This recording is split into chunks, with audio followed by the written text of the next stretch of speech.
খাসির মাংসের পাতলা ঝোল খেতে ভালোবাসে না এরকম বাঙালি কিন্তু খুব কম আছে। আজকে বিজয়া দশমী, আমার বোনের জন্মদিন। বিজয়া দশমীর দিনকে আমি করলাম খাসির মাংসের পাতলা ঝোল আলু দিয়ে।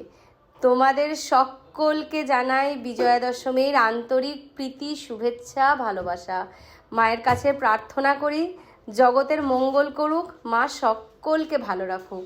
আর পরের বারে মা যখন আসবে যেন আরও অনেক আনন্দ নিয়ে আসে, দুঃখের বিনাশ করে যেন মা আমাদের সকলের কাছে আসে। তোমরা কে কে ভালোবাসো খাসির মাংসের পাতলা ঝোল আলু দিয়ে খেতে, অবশ্যই কিন্তু আমাকে কমেন্ট করে জানিও।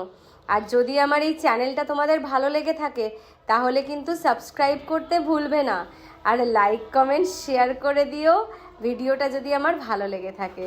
তোমরা সবাই ভালো থাকো, খুশিতে থাকো, আনন্দে থাকো।